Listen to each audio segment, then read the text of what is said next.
Hello and welcome to my YouTube channel. My name is Sincere and today we are going to be talking about how to build a standout portfolio even if you do not have any experience. Let's get into it. First of all, we are going to be saying what exactly makes a portfolio. What makes a portfolio is like talking about yourself. It's like a CV. So what you are supposed to have in your portfolio is who are you, introduce yourself, maybe your name, what you do, what exactly do you do, why do you need a portfolio, what do you do, and then you show what you do. Show what you have told me, oh, I am a lifestyle-based influencer or lifestyle-based content creator, living in Lagos. What exactly do? You now show me the lifestyle content that you create.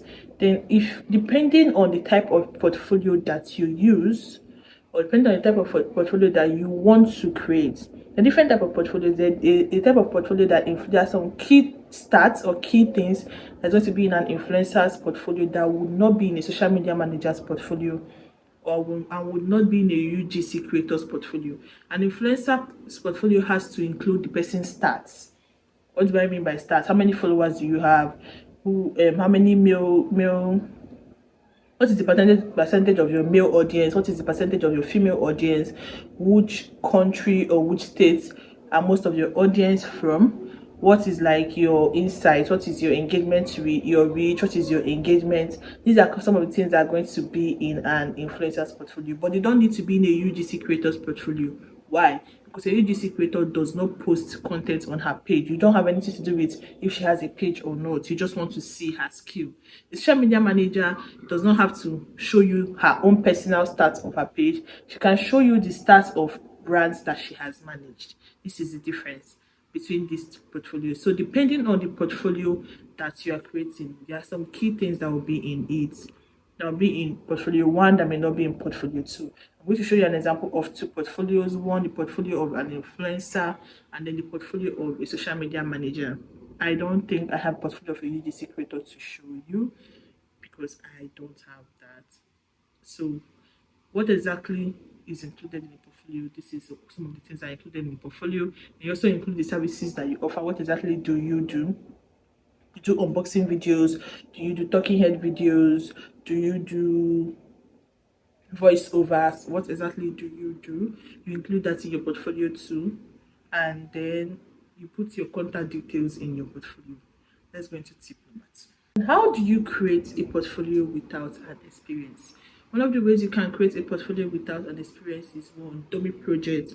Dummy projects, I mean, you create content for brand that doesn't exist, or you start a brand that doesn't have anywhere it's going, and you just start creating for this brand just so you can get started. Let's say you want to work for the fashion industry, you can just decide to create a fashion content calendar, a content calendar for a fashion brand. No brand has paid you, no fashion brand has paid you, you don't know any fashion brand you're sending this content calendar to. You just want it to be a sample of the kind of calendar you can create for any fashion brand that pays you. This is a dummy project. But you can decide to start a fashion brand, open a fashion brand on Instagram. You don't have any clothes, you don't have any plans of selling any clothes.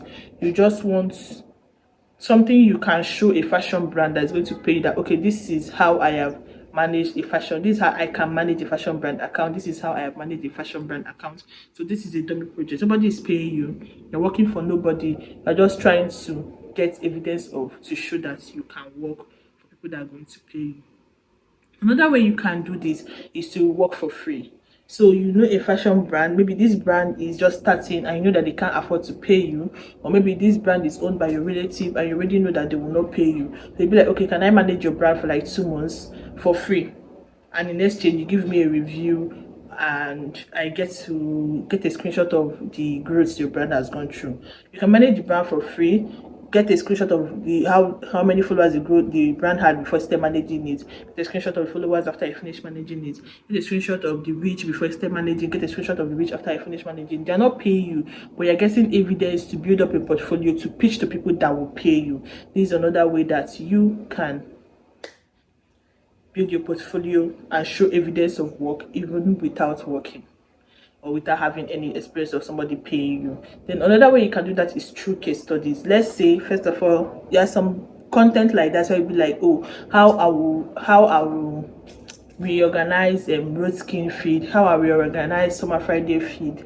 Somebody will see a brand feed, a feed of a brand, maybe a popular brand, or maybe a brand that's already in existence. I'll be like, okay, this is how I'm going to reorganize this feed if I'm the one managing it. Or you see the a website of a brand, you see the web copy, and be like, you rewrite the web copy in a way that I feel is better than what they have before. This is a case study, you're doing a before and an after. This is how it was before, this is how it is after you have touched it. So this is like a way that you can show your skill, even if they are not paying you. You are not doing it for them, you are doing it to add it to your portfolio and build your portfolio. Let's get into another tip.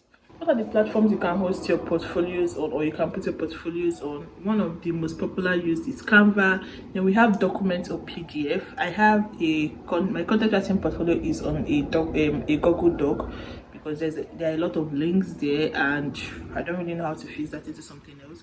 But I have my social media management portfolio in a Canva. I have my influencer portfolio in a Canva. I have people that have their portfolio in a PDF document. Some people have their portfolio on a Notion document. Some people have their portfolio in a website. They built like a website, a web page for their portfolio. These are ways or places that you can host your portfolio.